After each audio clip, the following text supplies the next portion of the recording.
भारत माता की, भारत माता की। वंदे वंदे वंदे। नमः पार्वती पतिये हर हर।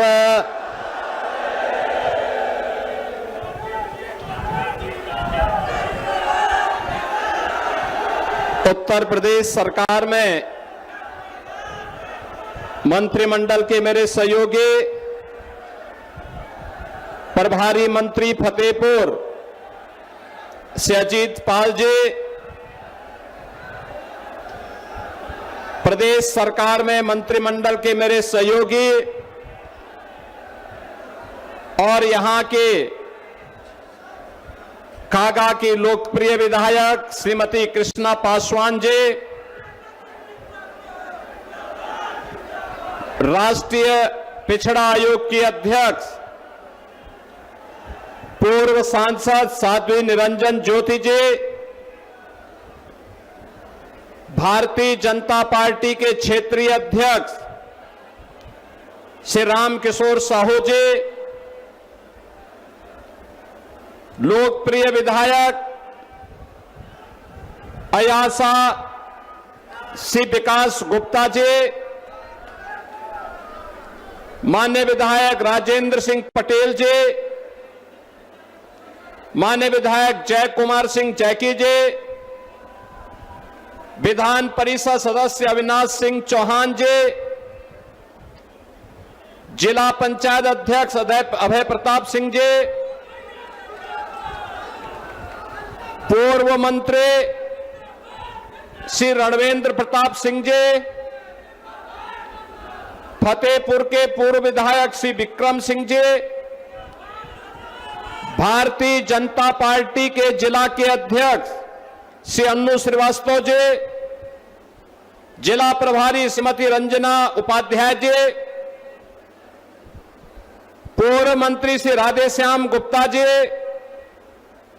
पूर्व विधायक श्री अयोध्या पाल जी, आदित्य पांडे जी, भारतीय जनता पार्टी के हमारे पूर्व जिला अध्यक्षगण श्री महेंद्र नाथ वाजपेयी जी, अमरनाथ चौरसिया जी, रमाकांत त्रिपाठी जी, मनोज शुक्ल जी, प्रभुदत्त दीक्षित जी, दिनेश वाजपेयी जी, प्रमोद द्विवेदी जी, आशीष मिश्रा जी, मुखलाल पाल जी, भारतीय जनता पार्टी, अपना दल और अन्य सहयोगी दलों के हमारे सभी पदाधिकारीगण, भारी संख्या में उपस्थित फतेहपुर जनपद के फतेहपुर अयासाहा विधानसभा क्षेत्रों से जुड़े हुए मेरे सभी उपस्थित बहनों और भाइयों, मैं सबसे पहले मां गंगा और मां यमुना से अभिसिंचित उसके द्वाबा की इस पावन धरा को, जिसे पौराणिक काल से ही ऋषि मुनियों का आशीर्वाद प्राप्त होता रहा है, अनेक शिवालयों के माध्यम से यहां की आस्था को सम्मान देता रहा है, देश की आजादी के लिए जिस धरा ने यहां पर एक नई श्रृंखला खड़ी की, ऐसी पावन धरा को, जिस पावन धरा ने खजुआ की 52 इमली, जहां के अमर बलिदान की साक्षी है, जहां पर कहते हैं कि देश की आजादी के लिए 52 स्वाधीनता संग्राम सेनानियों को एक साथ फांसी के फंदे पर चढ़ाया गया था, ऐसी पावन धरा को, जिस माटी ने ठाकुर दरियाव सिंह, उनके वीर पुत्र सुजान सिंह, अमर शहीद जोधा सिंह अटैया जैसे वीर सपूतों को जन्म दिया, और जिस धरा के निर्भीक पत्रकार के रूप में गणेश शंकर विद्यार्थी और राष्ट्र कवि सोहनलाल द्विवेदी जैसे महान साहित्यकार जिस धरा पर पैदा हुए, इस पावन धरा को कोटि कोटि नमन करते हुए मैं आप सबका हृदय से अभिनंदन करता हूं, स्वागत करता हूं। बहन और भाइयों, आज मुझे काफी दिनों के बाद आपके इस जनपद में आने का सौभाग्य प्राप्त हुआ है। द्वाबा की धरती 2017 के पहले आकांक्षी जनपद था। आकांक्षी जनपद का मतलब शिक्षा, स्वास्थ्य, कृषि विकास, रोजगार, औद्योगिक विकास और अन्य इंफ्रास्ट्रक्चर डेवलपमेंट में जो पैरामीटर देश के अंदर तय किए गए थे, उनमें सबसे पिछड़े हुए जनपदों में फतेहपुर की गिनती होती थी।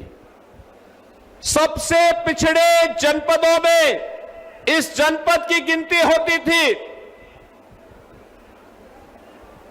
बहन और भाइयों, विकास, उसका नाम यहां से कोसों दूर था। यह जनपद उससे वंचित था, क्योंकि यहां का विकास का पैसा सफाई सिंडिकेट के द्वारा लूट मचा दी जाती थी। सफाई सिंडिकेट के डकैती का अड्डा बन गया था फतेहपुर। फतेहपुर की योजनाओं को वहां पर सफाई के अंदर नाच गानों में खर्च कर दिया जाता था, उनके विदेश दौरे पे खर्च कर दिया जाता था। तब न सड़क थी, तब न बिजली थी, तब न मेडिकल कॉलेज था, और औद्योगिक निवेश की बात ही क्यों करनी है। उस प्रकार का वातावरण ही नहीं था। बड़े अजीब सी स्थिति थी। कानपुर का औद्योगिक क्षेत्र एक ओर, प्रयागराज का औद्योगिक क्षेत्र दूसरी ओर, एक और मां गंगा, एक और मां यमुना, लेकिन फतेहपुर पिछड़ा जनपद था। विकास के पायदान पर पीछे, न विकास की सड़कें थी, न स्वास्थ्य की सुविधाएं थी, न औद्योगिक निवेश था, और नौजवानों के सामने पहचान का संकट। नौजवान की नौकरी पे सफाई सिंडिकेट डकैती डालता था।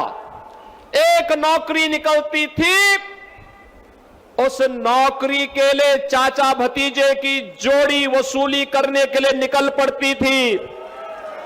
याद करिए, 2012 से लेकर के 2017 के बीच में जितनी भर्तियां निकली सब विवादित हुई।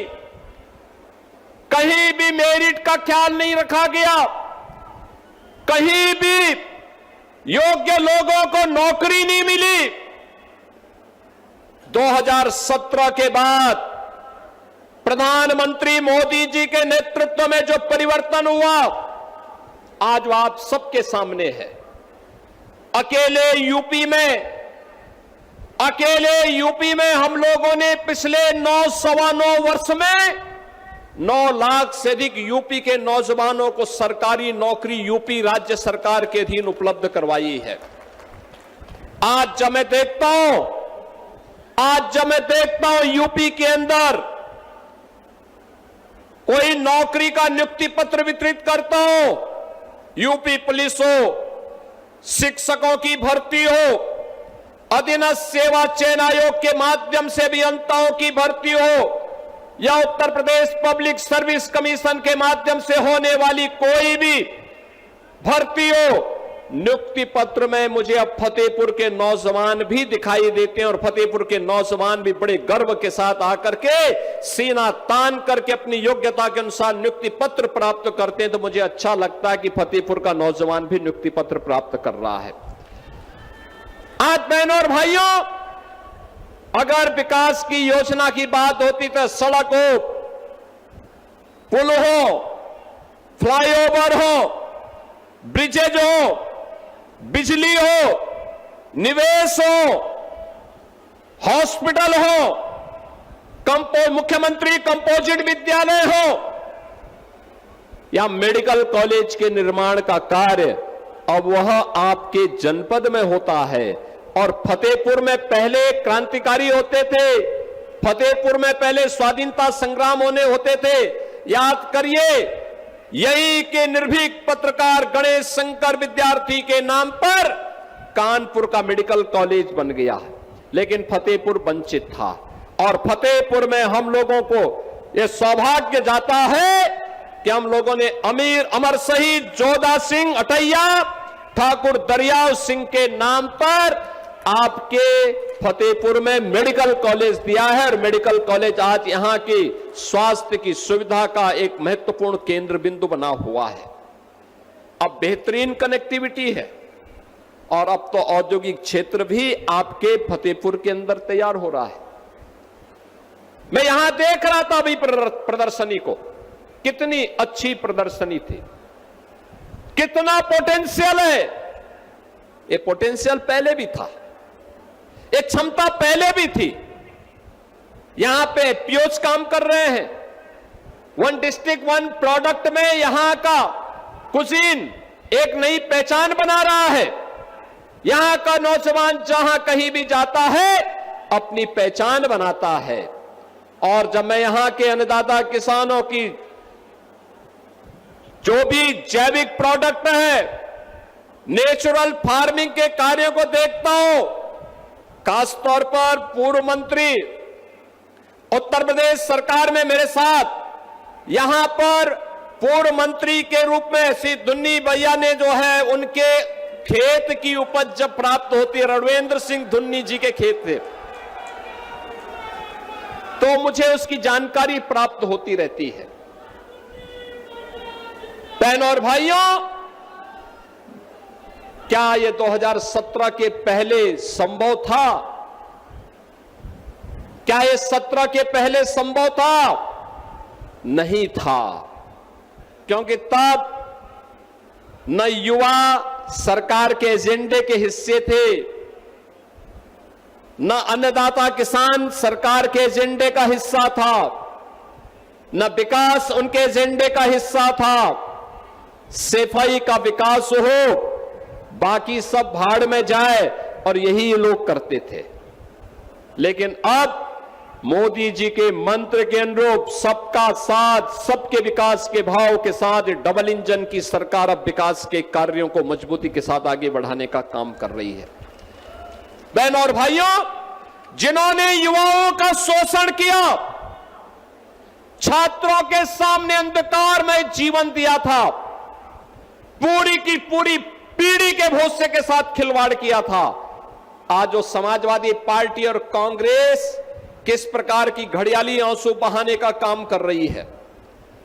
हम आभारी हैं प्रधानमंत्री मोदी जी के प्रति, जिन्होंने छात्रों के भविष्य को देखते हुए पिछले 3 दिनों के अंदर बड़े बड़े निर्णय लिए हैं। उन्होंने कहा था, प्रधानमंत्री मोदी जी ने घोषणा की और केंद्रीय कैबिनेट ने कल निर्णय लिया कि छात्रों के भविष्य के साथ खिलवाड़ करने वाले नकल माफिया को कम से कम 10 वर्ष की सजा और 10 करोड़ रुपए तक की फाइन की व्यवस्था करेगी। कैबिनेट ने पास कर लिया है। अब सोमवार को देश की संसद में यह बिल आने वाला है। मान करके चलिए, माफिया मिट्टी में मिलेंगे, कोई रोक नहीं सकता माफिया को मिट्टी में मिलने से। ये नकल माफिया ये कांग्रेस और समाजवादी पार्टी की विरासत है। इन्होंने पाला हुआ था, इन्हें यही लोग पालते थे, और आज कैसे फिर सामने आकर के अपना चेहरा दिखा रहे हैं। प्रधानमंत्री जी ने जो घोषणा की है, छात्रों के भविष्य के साथ खिलवाड़ करने की जिसने भी दुस्साहस किया उसके खिलाफ जितनी सख्त कार्रवाई होगी। नीट की परीक्षा को एक समय सीमा के अंदर करवा करके छात्रों का साल भर खराब न हो, इसके लिए एक समय सीमा पे परिणाम भी दे दिया। ये सच था कि नीट की पहली परीक्षा में लीकेज हुए थे, प्रश्न पत्र लीक कराए थे कुछ माफियाओं ने, उनकी गिरफ्तारी हुई। और कल आपने देखा होगा नेशनल टेस्ट एजेंसी जो थी एनटीए के 37 अधिकारियों को बर्खास्त कर दिया गया, सेवाएं हमेशा के लिए समाप्त, हमेशा के लिए समाप्त। कुछ लोगों की गिरफ्तारी की गई है, उनकी संपत्तियां जब्त होंगी, उन्हें सजा होगी। ये छात्रों के उज्जवल भविष्य को ध्यान में रख करके मोदी जी के द्वारा ले गए वे कड़े कदम हैं, उठाए गए वे कड़े कदम हैं। जिन छात्रों के जीवन, जिन छात्रों का उज्जवल भविष्य पर इस देश का उज्जवल भविष्य निर्भर करता है।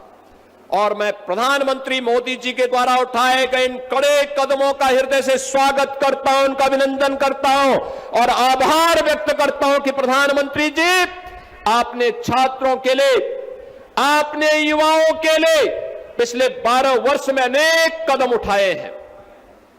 आपने डिजिटल इंडिया के नाम पर, आपने प्रधानमंत्री स्टार्टअप स्कीम के अधीन, आपने प्रधानमंत्री स्टैंड अप स्कीम के अंतर्गत आपने भारत के नौजवानों के लिए एक नई आशा की किरण दी। आपने देश के अंदर युवाओं के लिए राष्ट्रीय शिक्षा नीति देकर के भारत का नौजवान अब भारत ही नहीं, केवल घिसी पिटी शिक्षा नहीं, बल्कि नए कलेवर के रूप में नई शिक्षा नीति के माध्यम से वैश्विक जगत में अपनी दाग का लोहा मना सकता है, यह व्यवस्था दी। आज आपके कारण नए भारत में हमारा नौजवान आज अपनी पहचान को जब दुनिया के देशों में देता है तो सीना चौड़ा करके जाता है, दुनिया में उसे सम्मान मिलता है। आज भारत के नौजवान के लिए जीवन के अनेक क्षेत्र खुले हैं। आपने एक वर्ष में 12 लाख सरकारी नौकरी भारत के नौजवानों को दी और 12 वर्ष में देश के अंदर करोड़ों नौजवानों को सरकारी नौकरी देकर के उनके जीवन को उज्जवल भविष्य की ओर अग्रसर किया है। और आज जब देश के अंदर युवाओं के मन में कुकसक बाकी थी, आप स्वयं सामने आए हैं, आपने युवाओं के साथ संवाद बनाया है और देश की संसद से एक सख्त कानून बनाने के लिए कैबिनेट से आपने एक नए अधिनियम के मसौदे को पास करके, दिन रात एक करके पास करके उस दिशा में जो कदम उठाया है वह अभिनंदनीय है। और मैं इसका उत्तर प्रदेश के युवाओं की ओर से, उत्तर प्रदेश के छात्रों की ओर से इसका स्वागत करता हूं और अभिनंदन करता हूं। बहन और भाइयों, मैं यूपी के नौजवानों से कहना चाहता हूं, ये डबल इंजन की सरकार याद करिए पहले दिन से कह रही है कि जिसने छात्रों और युवाओं के भविष्य के साथ खिलवाड़ किया तो मान करके चलिए कि उस माफिया के लिए 2 ही जगह होगी, या तो जेल होगी और संपत्ति जो भी बाप दादों के द्वारा कमाई गई संपत्ति होगी उसको हम जब्त भी करेंगे। याद करना, हमने उन माफियाओं पे लगाम भी कसी है, बहुत सख्ती से लगाम कसी है। कोई खिलवाड़ नहीं कर सकता। अगर खिलवाड़ सपा की तरह, समाजवादी पार्टी की सरकार की तरह खिलवाड़ होता तो यूपी के अंदर हम 9 लाख से अधिक नौजवानों को सरकारी नौकरी नहीं दे पाते। यूपी के अंदर 1 डिस्ट्रिक्ट 1 प्रोडक्ट के माध्यम से सूक्ष्म लघु मध्यम उद्यम को हम लोग बढ़ावा नहीं दे सकते थे, बड़े बड़े विकास के कार्यों को आगे नहीं बढ़ा सकते थे। बड़ा निवेश इसलिए नहीं आता था क्योंकि हर जगह कोई ना कोई गुंडा और कोई ना कोई माफिया हावी होकर के सरकार को चुनौती देता था। आज मैं कह सकता हूं, हमने पहले दिन कह रखा था, याद करिए समाजवादी पार्टी में एक नारा गूंजता था कि देख सपाई बिटिया घबराई।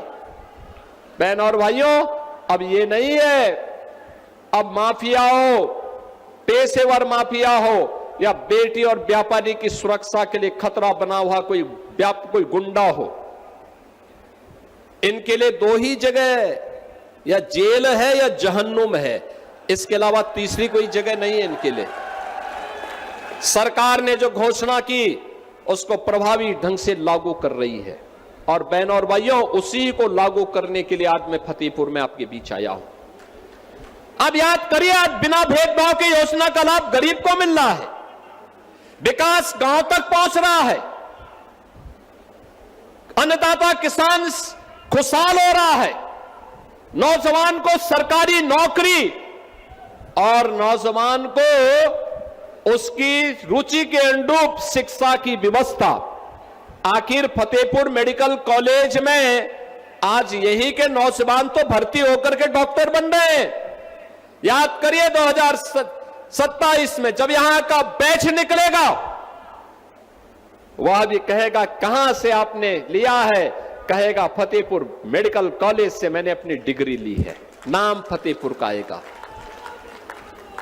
अब फतेहपुर आकांक्षी नहीं रहा, अब फतेहपुर यूपी के विकास यात्रा का सहभागी बनकर के बराबर में भागीदार बन रहा है, और फतेहपुर भी प्रधानमंत्री जी के विकसित भारत की संकल्पना का सारथी बनकर के आगे बढ़ रहा है।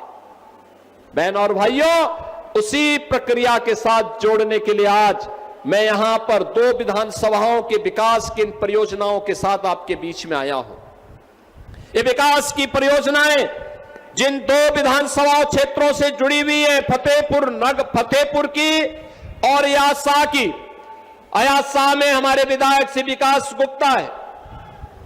और बहनों और भाइयों, अगर आपने फतेहपुर नगर में भी विक्रम सिंह को भी चुनाव जिता करके भेजा होता तो विकास आपका कई गुना आगे बढ़ा होता। इस सपा के एजेंडे में कोई विकास नहीं था और न है, इसलिए वे कहीं जाते भी नहीं। वे सब बेरोजगारों की तरह घूम रहे हैं, क्योंकि ठेके पट्टे अवैध जमीन पे कब्जे सब उनका धंधा चौपट हो चुका है। इसलिए समाजवादी पार्टी के लोग हताश और निराश बैठे हुए हैं।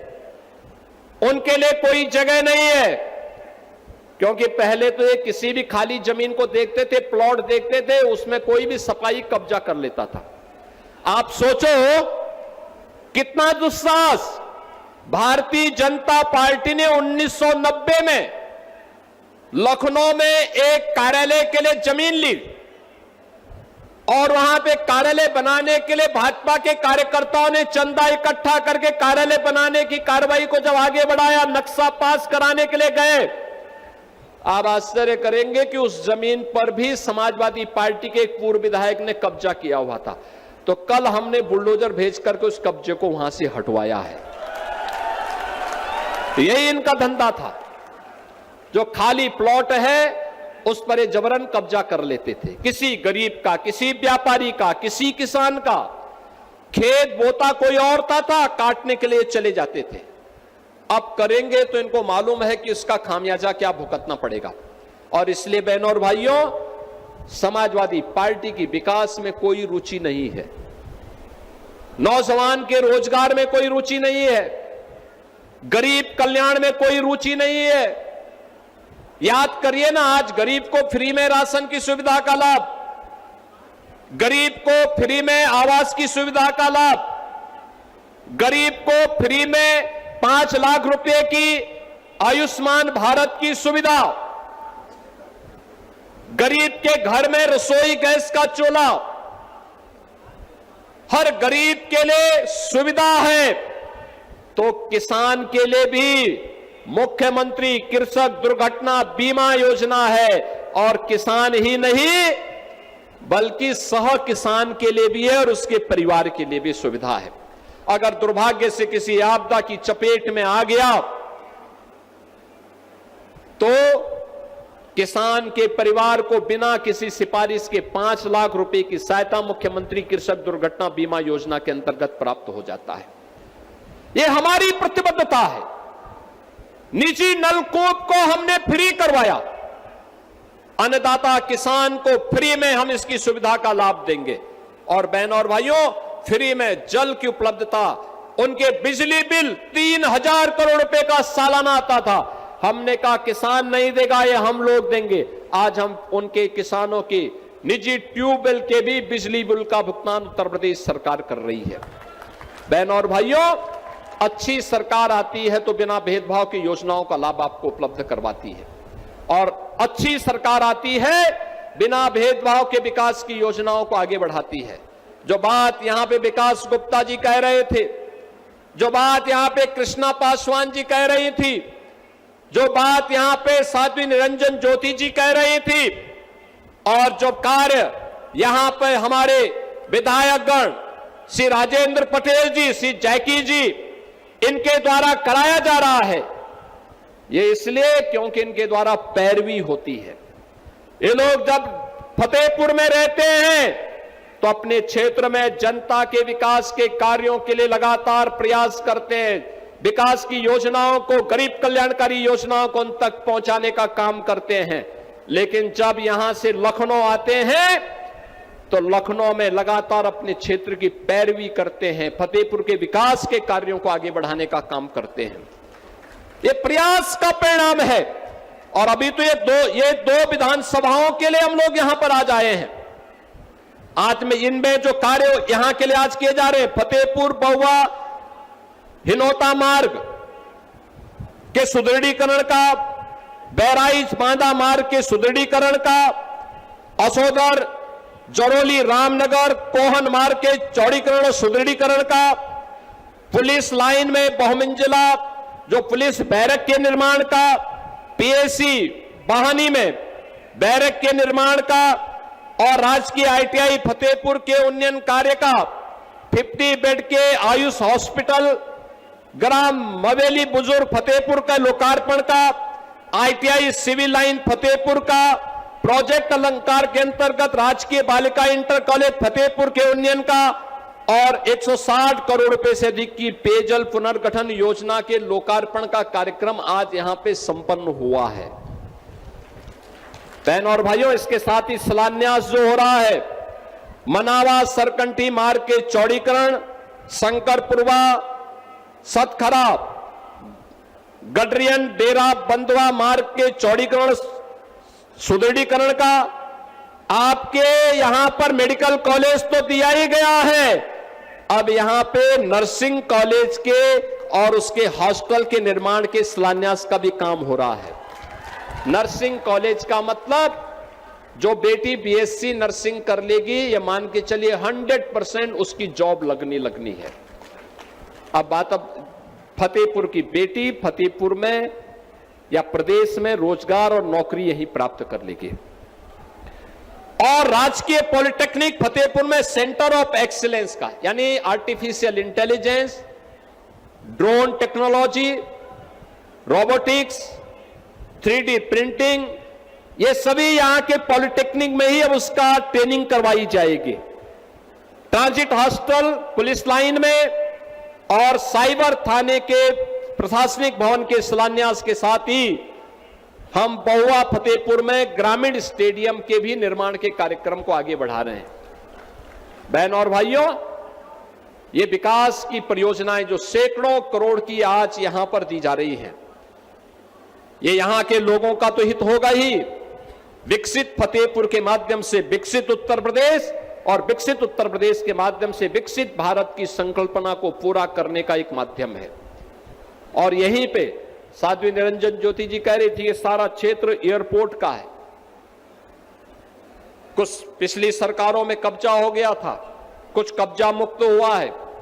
हमने कहा तात्कालिक रूप से तो हम लोगों ने हेलीपैड के लिए मांगा हुआ है, हर विकास खंड में हम एक हेलीपैड बना रहे हैं, और फिर आने वाले समय में विकास के अन्य परियोजनाओं को लेकर के आएंगे यहां पे।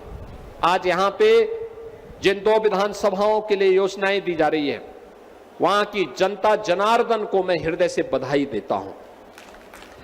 मैं यहां के विधायक विकास गुप्ता जी को भी बधाई देता हूं। प्रयास करते हैं, लगातार लगते हैं, कार्य करते हैं, विकास की योजनाओं पे चर्चा करने के लिए लगातार आते हैं।